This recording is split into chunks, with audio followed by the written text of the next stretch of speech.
एका दिवशी रस्त्यावर ठेला लावून इडली डोसा विकणारी रागिनीला लोकांनी घेरून ठेवले होते. तिच्या डोक्यावर ठेच लागली होती आणि त्यातून रक्त निघत होते. रागावलेल्या लोकांनी तिला मारले होते. तिथल्या लोकांच्या हातात दंडे होते, तर कोणाच्या हातात जोडे आणि चपला होत्या.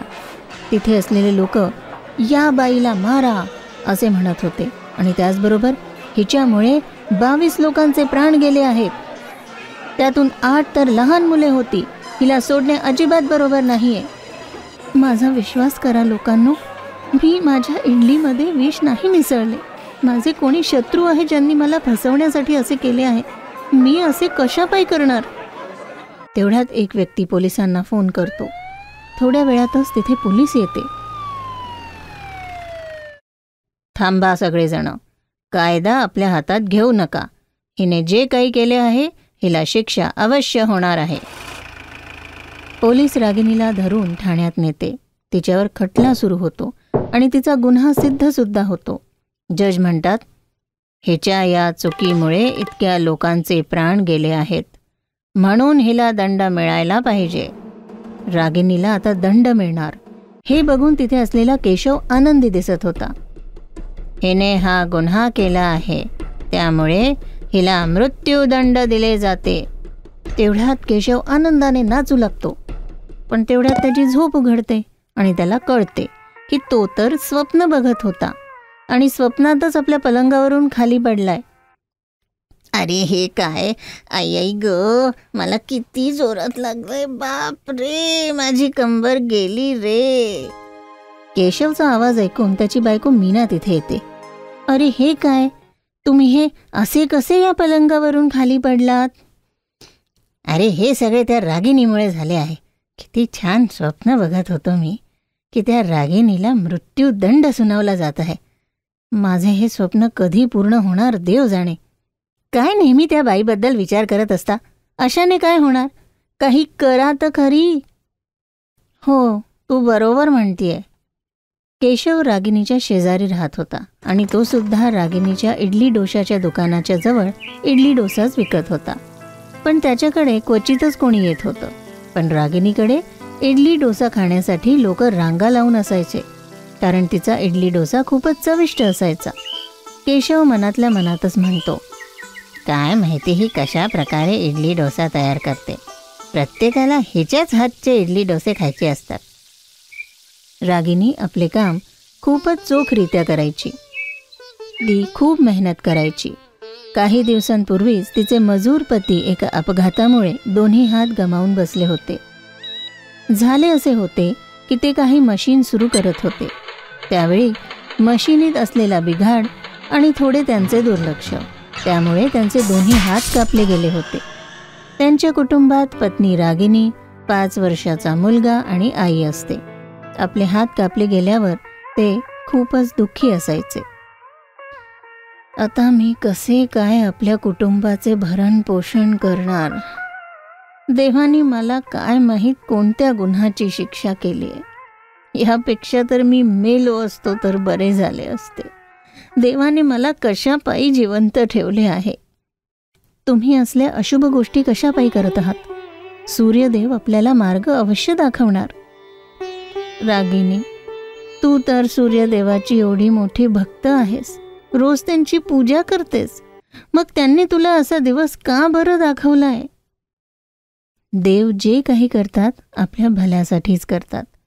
हे सुद्धा शक्य आहे की तुमच्यासोबत आणि काही वाईट व्हायचे होते, पण सूर्यदेवतांनी तुमची रक्षा केली. रागिनीने आपल्या पतीला आश्वस्त तर केले, पण तसे पाहिले तर ती आतल्या आत दुःखी होती. तिला काय करावे हे सुचत नव्हते. विचार करता करता तिला झोप लागली. स्वप्नात तिला सूर्यदेवता दिसले. मुली, मी तुझ्या भक्तीने खूप प्रसन्न आहे.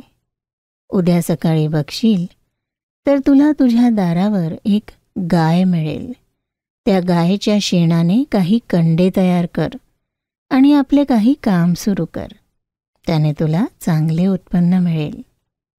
देवा, आपण दर्शन दिले आणि मला धन्य केले आहे देवा. एवढे म्हणून सूर्यदेवता अंतर्ध्यान होतात. सकाळी उठताच रागिनीला आपलं स्वप्न आठवतं. ती पळत घराच्या बाहेर जाऊन बघते तर खरंच तिथे एक पांढरी गाय बांधलेली असते. ती आनंदाने आपल्या पतीजवळ जाते. ती त्यांना आपल्याला पडलेले स्वप्न आणि दारावर आलेली गाय याविषयी सांगते. रागिनी, खरंच तुझी देवावरची श्रद्धा जिंकून गेली. तू बरोबर म्हणते. आपण देवावर नेहमी विश्वास ठेवला पाहिजे. ते कधीही आपल्यासाठी वाईट चिंतत नाही. आजपासून मी सुद्धा सूर्यदेवाचा भक्त झालो आहे.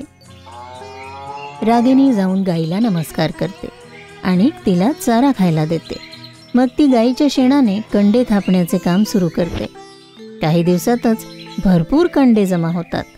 तेव्हा ती विचार करते तिने इडली डोसा तयार करून विकावे. ती आपला विचार आपल्या पतीला बोलून दाखवते. होय रागिनी, हा तर खूपच छान विचार आहे. तू जेवढे चविष्ट इडली डोसे तयार करते लोकांना खूपच आवडतील. सूर्यदेवाने दाखवलेल्या मार्गावर चालत असताना रागिनी इडली डोसा तयार करून ठेल्यावरून विकण्याचे काम सुरू करते. लवकरच तिच्याकडे भरपूर ग्राहक येणे सुरू होतात. अरे वा ताई, तुमची इडली तर खूपच चविष्ट आहे. होय, खरे आहे. इडली आणि डोसा दोन्ही खूपच चविष्ट आहेत. रागिनी आपल्या पाळीव गाईच्या कंड्यावरच इडली आणि डोसा तयार करायची. त्यामुळेच तिने तयार केलेले पदार्थ खूप चविष्ट असायचे. पण हे सर्व बघून केशवला त्रास होत असायचा, कारण त्याच्या ठेल्यावर कोणीच जात नसे. रागिनी आपल्या कामासोबत तिच्या पतीची, मुलाची आणि सासूची सुद्धा खूप सेवा करायची. तिचे काम इतके चांगले सुरू होते की तिने त्यातून मिळालेल्या उत्पन्नाने एक छान सुरेख घर घेतले होते आणि खूप सगळ्या सोयी करून घेतल्या. आता तर तिची प्रगती बघून केशवला आणखीच त्रास होऊ लागला. तो आपल्या पत्नीला मीनाला म्हणाला, आता मला हे सहन होत नाहीये मीना. मी त्या रागिनीच्या किती आधीपासून इडली डोशाचा ठेला लावतोय. तिला बघ किती पुढे गेली आणि मी तिथल्या तिथेच. तेच तर मी तुम्हाला म्हणते, काहीतरी असे करा की कोणाला तोंड दाखवण्याच्या लायकीचीच ती नाही राहणार. होय, तू बरोबर म्हणते. आता मी तिच्या दुकानात काहीतरी असे करतो की ती बघेलच. आता पुढे पाहू काय होतं. केशव आपल्या पत्नी मीनासोबत एक भयंकर कट रचतो. सकाळच्या वेळी तो तिच्यासोबत रागिनीच्या ठेल्याजवळ जातो आणि जेव्हा काही वेळासाठी रागिनी त्या ठेल्यापासून दूर होते तेव्हा तो रागिनीच्या इडली तयार करण्याच्या सामानात विष घालवू लागतो. पण तेव्हाच रागिनीची गाय केशवला हे सर्व करताना बघून घेते आणि पळत जाऊन रागिनीचा पदर खेचत तिला तिथे घेऊन येते. रागिनी हे सर्व बघते आणि जेव्हा केशव तिथे विष मिसळत असतो तेव्हा त्याच्या न कळत त्याचा व्हिडिओ तयार करून घेते. ती तो व्हिडिओ घेऊन पोलीस स्टेशनात जाते आणि पोलिसांना तो दाखवते. कोणावर जळोपा असल्यामुळे असले नीच कृत्य करावे हा विचार सुद्धा करवत नाही. इकडे केशव आपल्या पत्नीजवळ जाऊन आनंद व्यक्त करत असतो. अंदा तू बघशीलच मीना, तू मला म्हणायची ना, आज तर त्या रागिनीसोबत मी जे काही करून आलो आहे आता तिला कणी वाचवू शकत नाही. तिचा ठेला तर बंद होणारच आहे. ती आता जन्मभर तुरुंगात बसली राहणार आहे. अरे वा, किती छान काम केले तुम्ही. मला फार आनंद होतोय. चला, मी आता तुमचे तोंड गोड करते. तेवढ्यात पोलिसाच्या गाडीचा आवाज येतो. वा, हे बघ, आता रागिनीला पकडण्यासाठी पोलीस सुद्धा आली आहे. आता तर खूप आनंदाचे दिवस येणार. पण थोड्या वेळानंतर जेव्हा पोलिसाचे वाहन केशवच्या दारावर आले तर त्या दोघांना आश्चर्य वाटलं आणि दार उघडल्यावर पोलीस त्याच्या समोर असते. पोलीस त्यांना म्हणते, आपल्या जळोप्यामुळे तू जो भयंकर गुन्हा केला आहे त्यामुळे तुला चांगलीच शिक्षा होणार आहे. पण आम्ही तर काहीच केले नाहीये साहेब. अच्छा, तर तू काहीच केले नाहीये. हा व्हिडिओ बघ. हे तुम्ही दोघेच आहात ना? चला, जास्त नाटकं करण्याची गरज नाहीये. मला चांगलेच माहिती आहे की तुझ्या या कामात तुझी पत्नीसुद्धा सामील आहे. तुम्हाला याबद्दल चांगली शिक्षा होणार. आम्हाला क्षमा करा साहेब, आम्ही यापुढे असे नाही करणार. पण पोलीस केशव आणि त्याच्या पत्नीचे काहीच ऐकून घेत नाही. त्यांना ठाण्यात नेण्यात येते, त्यांच्यावर खटला होतो आणि त्यांना तुरुंगात ठेवले जाते.